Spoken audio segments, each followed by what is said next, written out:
Bonjour, ici Steven Penou. Aujourd'hui, nous allons apprendre comment passer de salarié à entrepreneur.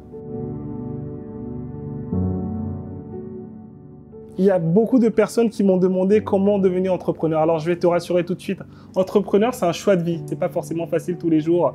Il y a des gens qui se lancent dans l'entrepreneuriat qui réussissent et tu as des gens qui se lancent dans l'entrepreneuriat et qui se cassent la gueule.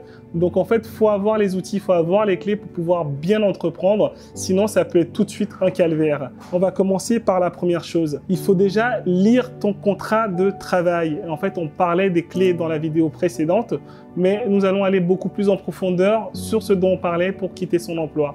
Il faut déjà lire ton contrat de travail et t'assurer que tu peux monter un business. Des fois, tu as des contrats d'exclusivité où pendant 5-10 ans, tu ne peux pas lancer une activité concurrente à ta boîte. Ou des fois, tu as une interdiction tout simplement de lancer un autre business parce que ton employeur, il veut être certain que tu consacres toutes les ressources à lui. Si c'est le cas où tu n'as pas le droit ni de lancer un autre business, ni de travailler pour une autre personne, je te conseille en fait de t'associer avec une personne qui va reprendre tes clés, reprendre ton mindset, reprendre ce que tu vas faire et vous signez un contrat tous les deux d'exclusivité, de confidentialité auprès d'un avocat où vous partagez les parts ou sinon en tout cas tu verses une partie des revenus à cette personne. Comme ça, tu es protégé quand tu crées ta société par exemple. L'employeur peut chercher sur société.com. Il ne s'agira pas de ton nom, il ne s'agira pas de toi, il s'agira d'une autre personne, mais ça sera bien entendu ton activité. Au passage, je vous fais un bisou les sociétés parce que je donne une clé qui est très puissante, mais c'est quand même important de savoir. Donc voilà, la première partie, tu t'assures que tu as le droit de le faire. Je t'invite d'ailleurs à faire un mail ou à leur faire un contrat, un avenant au contrat, en leur disant, ben voilà, je lance une activité, je sais pas, tu es peut-être restaurateur et tu veux lancer une cave à vin, tu vas faire signer un avenant au contrat à ton employeur en disant qu'il t'autorise à lancer le contrat à vin. Pense-y, c'est hyper important. La deuxième chose, en fait, il faut que tu testes ton activité. Donc, avant de tester ton activité, avant de quitter ton boulot pour devenir entrepreneur, il faut être certain que tu as un marché pour cela. Tu ne vas pas quitter ton emploi du jour au lendemain. Bien sûr, tu n'as pas peur, mais il faut savoir qu'il y a un potentiel. Ce que je te propose, c'est en fait, moi je pars du principe qu'à partir du moment où tu vends un produit, il y a le marché pour vendre des millions de produits. Mais on va pousser la barre un peu plus loin. Il faut que tu te fixes un objectif de 100 préventes. Donc, on va prendre ton exemple à toi, Solène. Solène, aujourd'hui, qu'est-ce que tu aimerais faire? Tu aimerais lancer des culottes hygiéniques. Donc, Solène, tu veux vendre cette activité. En fait, tu vends des culottes qui sont sexy, mais en même temps qui vont te protéger. Tu as ton idée, tu as ton projet qui est sympa. Tu peux utiliser ce système de 100 préventes. Donc, du coup, tu as des systèmes comme Ulule. Donc, sur cette plateforme, tu peux tester ton produit. Tu as des systèmes aussi comme KissKissBank. Ce type de système t'aide à promouvoir ton activité sur les réseaux sociaux et ça, on en parlera dans une autre partie, notamment à travers Instagram. Donc, il t'aide à promouvoir ton activité, à promouvoir ton business sur Facebook, à partager sur Instagram, ce qui permettra ensuite de voir si les gens ils achètent ou non ton produit. Il faut savoir que ces systèmes, ils ont une base de données énorme, donc ils envoient des newsletters à des personnes, ou sinon toi, tu peux en parler à tes amis aussi, tu peux en parler à tes proches et tu peux demander à tes proches de partager à des gens qui ne te connaissent pas. Et forcément, si tu as 100 personnes qui achètent rapidement ton produit, tu peux savoir que ton produit a un marché et que tu peux le vendre. Donc là, tu testes ton produit. Donc voilà, tu es arrivé à cette partie, tu as testé ton produit, tu as fait beaucoup plus de 100 préventes, tu sais qu'il y a un marché. Maintenant que tu sais que tu as ce marché-là, il faut que tu t'entoures d'experts. Tu ne vas pas aller dire, OK, c'est bon, j'ai vendu 100 1000, 10 000 ou 100 000 produits. Tu as vendu 100 produits et félicitations à toi. Déjà, c'est une très bonne chose.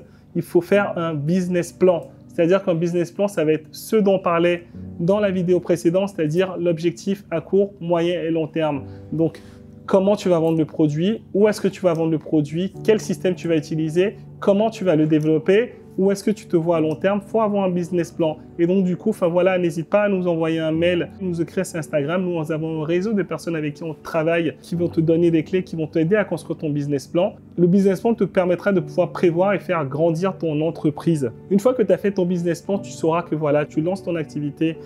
Si c'est une SAS, une SARL, peu importe le statut que tu choisis pour la société, combien de salariés tu dois avoir, qui tu dois prendre en premier pour développer ton activité. Une fois que tu as ce business plan, qu'est-ce qu'il faut faire? Ensuite, c'est penser à quitter ton entreprise. penser à quitter ton entreprise, alors il y a deux options. Tu peux demander un congé pour création d'entreprise. Il y a des entreprises qui le font, qui le reconnaissent, ce qui permet en fait qu'au bout d'un an, si ça ne fonctionne pas, bah, tu peux revenir dans ton emploi. Tu peux aussi demander en fait un congé pour vacances ou un congé pour tour du monde. C'est des choses que les gens ne savent pas, mais ça existe en fait. Tu peux partir 6 mois, 1 an pour lancer ton business, qui fait que si ça ne fonctionne pas, bah, tu peux revenir ensuite redévelopper ton activité.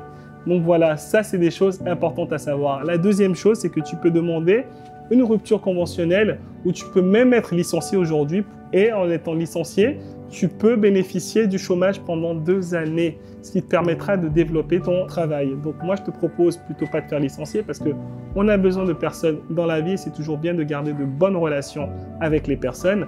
Mais ce que je te propose plutôt, c'est de partir sur une rupture conventionnelle. Demander à ton employeur à ce qu'il fasse la rupture conventionnelle.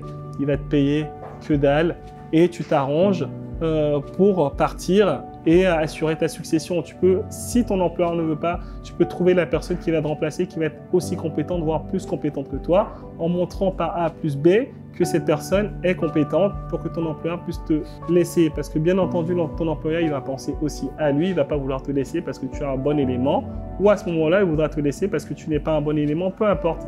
Il faut que tu lui donnes les clés, il faut que tu lui montres pour qu'il puisse te laisser quitter l'entreprise et te faire une rupture conventionnelle. Donc, une fois que tu as ta rupture conventionnelle, ça te permettra de développer pendant 2 années ton chiffre d'affaires. T'imagines, tout ce que tu faisais pour quelqu'un, tu prends ce temps-là pour développer ton entreprise et faire fructifier ton entreprise.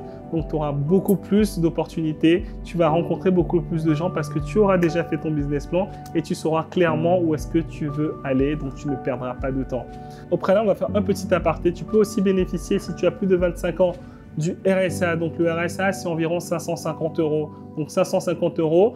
Donc, avec le RSA, tu peux bénéficier aussi d'une prime d'activité. La prime d'activité, en fait, elle est de 200 à 300 €, ce qui te permettra d'avoir des revenus de 800 €, qui permettra aussi, si tu as une micro-entreprise, de pouvoir faire du chiffre d'affaires qui ne dépassera pas les 800 €. En fait, si tu ne dépasses pas les 800 € de chiffre d'affaires mensuel, tu bénéficies de tes droits du RSA et de la prime d'activité. Le but n'est pas de te dire d'être un parasite et de profiter du système. C'est en fait une technique pour que tu puisses développer ton business pour pouvoir réussir après. Ce n'est pas une vie de profiter du système, mais ce qui est important, c'est que tu bénéficies de cela. Voilà, on a de la chance d'être dans un pays, d'être en France et à l'étranger, je suis sûr qu'il y a des systèmes aussi, mais tu bénéficies de ce système afin d'aller beaucoup plus loin et afin de développer ton business. Il s'agit du système où tu te débrouilles. Tu peux bénéficier aussi de l'ACRE qui fera que tu auras 5,5% de charges plutôt que d'avoir des charges entre 20, 30 ou plus. Donc voilà, au début, au lancement de ton activité, ça sera intéressant pour toi pour pouvoir développer petit à petit ton chiffre d'affaires. Donc, c'est vraiment important de penser à ça aussi. Donc, tu penses rupture conventionnelle ou licenciement dans le cas extrême. Tu penses RSA et tu penses à l'ACRE. Voilà, tu as des systèmes qui peuvent t'aider. En plus de ça, à travailler, à trouver des clients parce que tu auras du temps. Voilà, en fait, si tu veux, tu gagneras moins d'argent, tu auras moins de taxes, mais tu auras ce temps-là pour aller chercher et développer ton client. Et ça, c'est hyper important. Et il y a plein d'autres astuces aussi pour pouvoir développer ton entreprise aussi. Il y a la Love Money. La Love Money, en fait, c'est l'argent que ta famille va te prêter. Ça va être ton cousin, ta tante, ton oncle, ton père, ton frère, ton meilleur ami, enfin peu importe, ou ta meilleure amie, des gens qui vont croire en ton projet. C'est important de demander ça aussi, de profiter de cette Love Money pour pouvoir développer ton business. Tu as aussi le cas où tu peux faire un prêt à la banque. Tu as la CCI en fait, où tu peux aller et tu peux avoir des systèmes de concours où tu peux bénéficier d'un prêt à taux zéro de, je crois, jusqu'à 30 000 € pour pouvoir lancer ton entreprise. Avec un bon business plan, tu peux vraiment faire exploser et développer ton business. Donc voilà, tu as aussi ces étapes pour pouvoir lancer et développer ton activité. L'étape d'après, c'est qu'il faut que tu te trouves un stagiaire. Dans un premier temps, trouve-toi un stagiaire de 2 mois parce que du coup, tu n'as peut-être pas l'argent. Le stagiaire, il t'aidera dans les tâches qui sont faciles.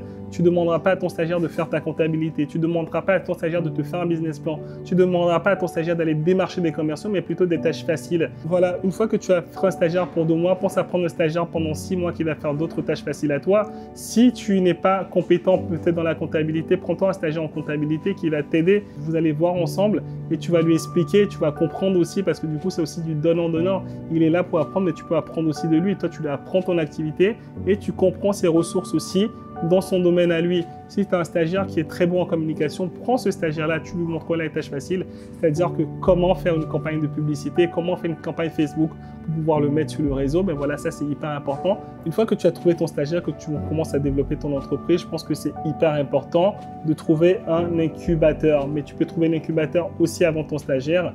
En fait, c'est un endroit que je te conseille pour pouvoir travailler et pour pouvoir développer ton activité. Pourquoi? Parce que tu seras dans une démarche où tu dois te lever le matin, tu dois aller dans un endroit, donc du coup, tu auras toujours l'impression de travailler pour quelqu'un, même si tu travailles pour toi, parce que tu dois te lever et faire un chiffre d'affaires, faire une activité. N'oublie pas cette image du fondateur de Amazon qui avait une table et qui travaillait avec son Amazon qui était juste derrière. C'est important d'avoir un local où tu t'impliques, une discipline où tu vas travailler. Il faut savoir qu'être entrepreneur, c'est une tâche qui n'est pas facile. Il faut de la discipline, il faut de la rigueur, il faut de la créativité, il faut de l'autonomie, il faut prendre des décisions, il faut être indépendant, plein de volonté.